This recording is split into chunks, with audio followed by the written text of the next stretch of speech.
How can you adopt the gods of other peoples into your society while believing, deep down, while believing that your God is the only one, that your religion is the only one?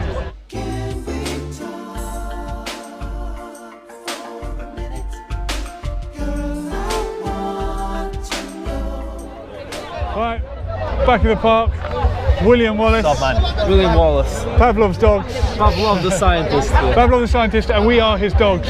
And we are salivating at the prospect of a chat with Pavlov and William. There we are. Hi. How's it going this afternoon, gentlemen? It's Happy good, man. Easter. Pretty good, pretty good. Yeah. We had an interesting conversation over here in the With circle. IC3? IC3 circle. I saw his very complicated system there. Did it work? It has some rules. It Okay, did work, very you good. know, better than usually conversations work, and it has a lot of people, so it's Yeah. difficult to work, you know. But Yeah, he yeah, managed no. to get it working somehow. I think it would be better on a smaller scale. Maybe. Yeah. A lot of things But are. you know, did you guys watch Online Wipe's video about Subversion? No. No? Who's this? About Online Wipe, it's one of the channels. I actually really liked the video. He showed examples of people in Speaker's Corner, and he showed the speech of a Soviet, I think, ex-KGB agent. Oh, I've or seen that, something yeah. like that. Yeah, He I've was seen that. explaining how subversion works in a society. It's demoralization as well, they Yes. call it. Yep, Yes. that's right. Make In the people actual lose their sense, way. demoralize, not Exactly. not as in make them sad. Take away their value Yes. structure. It's an incredibly efficient tactic, man. Instead of fighting them, instead of waging war upon Sun Tzu, them, bro. let them destroy themselves. Exactly. It's a very interesting thing.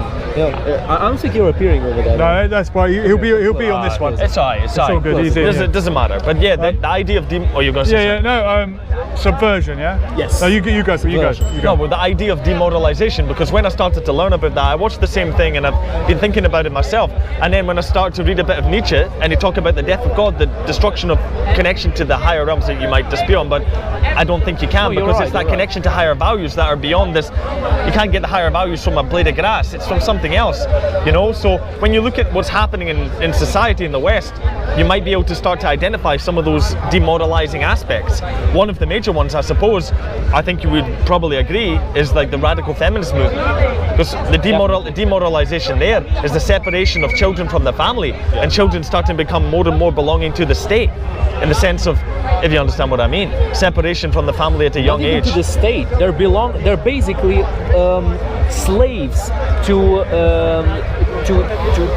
their way of getting offended over everything. They're slaves to their own ideology, to their own weakness. That's one part of it too, that I've heard you talk about a few times, about the I suppose you could call it the SJW mentality. Yeah. It's an interesting thing, that the rise of that. I heard an interesting juxtaposition is, apparently in the modern day, you know, UFC and combat sports, they're having a peak of resurgence. They're becoming very popular. I've liked them personally. But also you've got the rise of blood sport, and you've got the rise of safe spaces. I find that juxtaposition fascinating. How you can get a society that can manifest those two things at the same time and not see an apparent contradiction.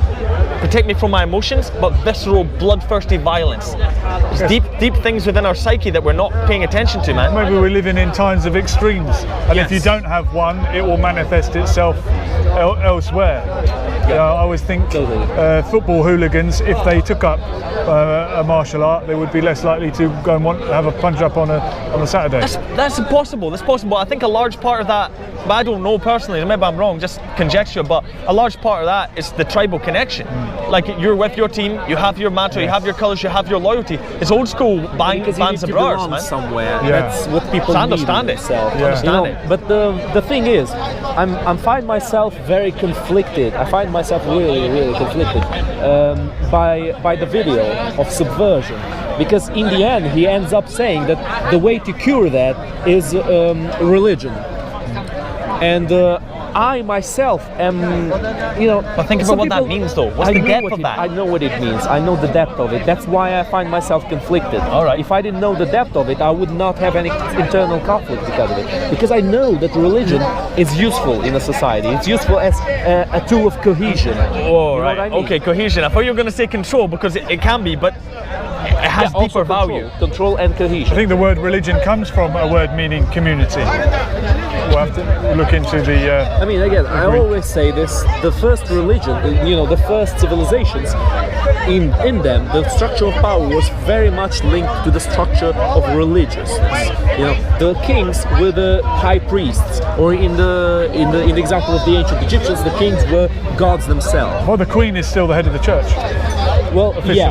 yeah, it's still kind of like that. God it's save just the that queen. people kind of deny it. They, you know, they don't. Sometimes they don't notice it. I've had many people argue with me when I say that religion is a tool of power. They don't agree with that at all, because for them religion is something here, it's something transcendent. I don't agree to that. I think religion might be useful, but it's nothing that special. It's in the end, it's just a placebo. Are you sure? Are you sure about that? Well, of course I'm not sure. But Well, okay, not that's sure more, about it's more that is rhetorical. listen, Don't that is ask him the if he's highest sure. probability. When studying history and philosophy and all of that, I came to the conclusion that the religion is in the end a tool of power. That is the most probable, my most probable answer to what is religion. Okay, fair play. Let's forget about the power structure of it.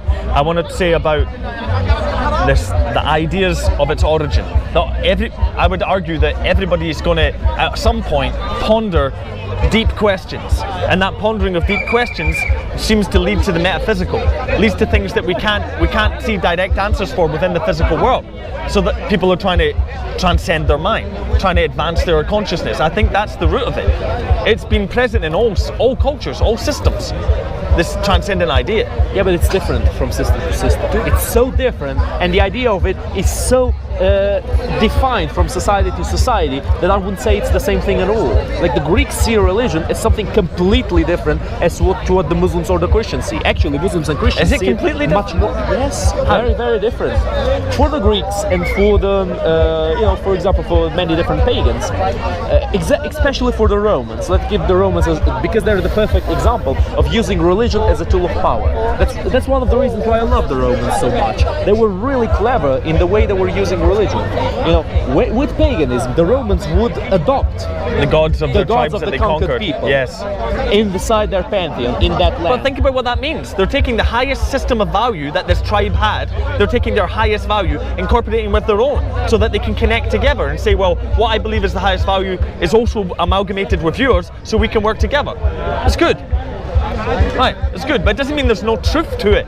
Like the truth is in the actuality, is in how people live out their life. Let's think thoroughly. Let's think logically about this. If there is one God, one religion, how can you adopt the gods of other peoples into your society while believing, deep down, that your God is the only one, that your religion is the only one? Well, yeah, I don't think that's an enlightened view at all. Yeah. That's not what I'm saying. Are we talking about the fact that the thing Christmas is, that's nonsensical. was The the Romans winter festival and that sort of thing? No, what I'm saying is the Romans knew that religion was a tool of power. The tops of the Roman society knew it very, very, very well. They knew it so well that they used it as a tool, And very proficiently. It would seem the church knew that as well, because the Roman Empire became the Holy Roman Empire. The winter festival of Yule became Christmas. Easter the Roman Empire never became the Holy Roman Empire. Well, why then are all the Christian festivals based on the pagan calendar? Easter being a fertility celebration. Yeah. Estrogen. Is where the word comes from. Is it? I believe that's what it's based on. I think we can and all call the that, eggs. Why do you have a chocolate egg? That's I'm nothing not to sure do of with the origin I Jesus. think of we this. can call that the Requiem of Rome. The Okay. Romans have taught the Westerners, as the Christians, to use religion in a very able and very professional way to control the masses. And they're not the only ones, but every single, I would argue that every single civilization used religion as that. It's just that with the Romans, we can see the exact way they did it.